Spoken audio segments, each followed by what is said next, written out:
Welcome to the Carpool Talk Show with Melissa Plaskoff. Mothers, fathers, nannies, babysitters, and anyone else stuck in the carpool line.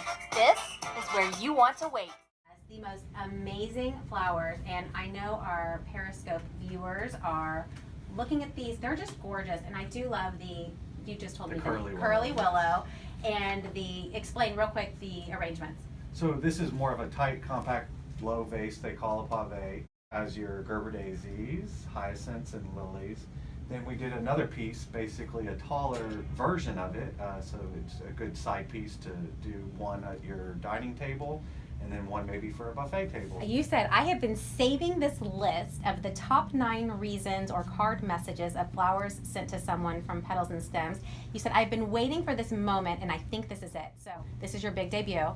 I want you to share with our listeners and viewers on Periscope the top 9 reasons or card messages you have received that have been a little strange. Sure. Some of these I viewed across on our computer screen, but some of the calls I actually took. I've been doing this since 1997, and so I had this epiphany of just the different things I've heard through the years. So here we go.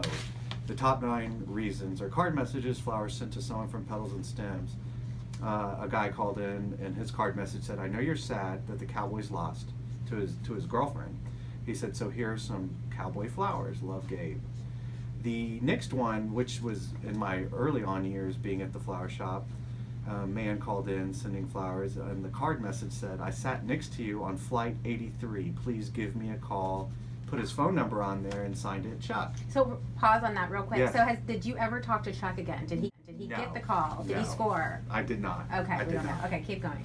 These are the things that, my follow-up questions. We were talking about that before we started. These are my tough follow-up questions. Go ahead. Sure. So another one, a customer called and said, I need to send some flowers to this lady at the bank. It's actually the bank I happen to bank at. It was just kind of random.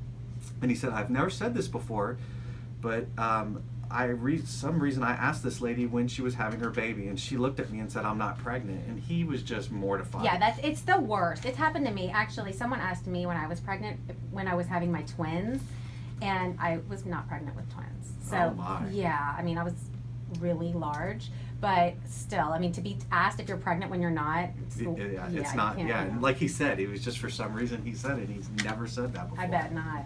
Okay, keep going. So this one, yes, I didn't take this call, but I saw it on my computer screen. A guy at his office, a boss, ate a cookie from one of his coworkers, and he said, oh, no, I'm sorry, that's the wrong one I'm reading. We're on 4. 4, sorry. Yeah. Sorry, I hit your car this morning. It was nice meeting you, and I'd like to buy you a drink. I will call you soon. And it's signed Joe. So yes, I took that call.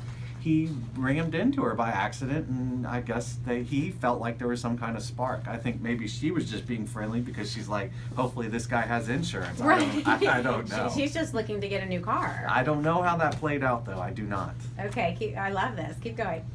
Okay, the number 5. Hi, my name is Brooke, and I just received flowers from a guy from your shop named Aaron. Well, the thing is, I'm kind of seeing 2 Aarons. Can you tell me his last name? That's crazy. Yeah, and unfortunately, we can't give out information like that just because the mere fact it's kind of like the whole thing with your attorney or your doctor. We just feel that it's not right for us to. So you just said no? I just said I couldn't really share that, but if she wanted to ask me maybe a few questions, I could cough or something to give her indication.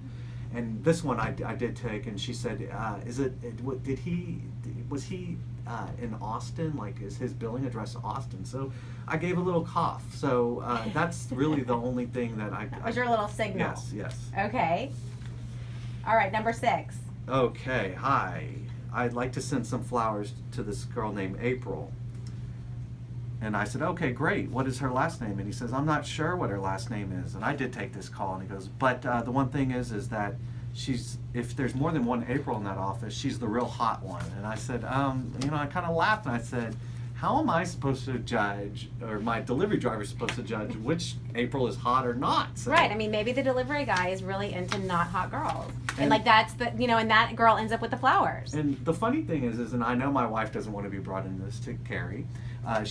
We had met at a club, and she told me she worked at Scottish Rite Hospital, so I called on the floor because she told me the floor, and I asked for Carrie, and they said, which Carrie? There's two on the floor. And I said, well, she has like blonde hair, and I'm trying to like describe her and stuff. And then she, got on the phone. So that actually did really happen. That's funny. I was going to say, she's a really good dancer. Right. Okay, number 7. Number 7, happy birthday. Your present is in the glove box. And I didn't see that card. I audited the card and I saw it. So I don't know what was in the glove box. What type of flowers were sent with number 7? I think that was a dozen roses. I bet so. Okay. Number 8. I'm sorry that and this is the one that I mistaken did earlier. I'm sorry I ate your cookie that was on your desk. It just looked so good. I did not take this call, but I was standing by the person who did, and he ended up sending her about a $50 arrangement. And for the $1 cookie. Yeah, and then my mother, who took the order, said that was a pretty expensive cookie, wasn't it? Was it worth it? So that was a great one. And this one just was recent, and he called in and he said, I want to send this lady some flowers, and my guy friend said I should not admit to making a mistake or saying I'm sorry. What do you suggest? So now you've become a therapist.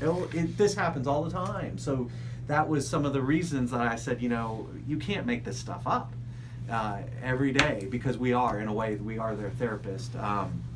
Because customers' flowers send emotion.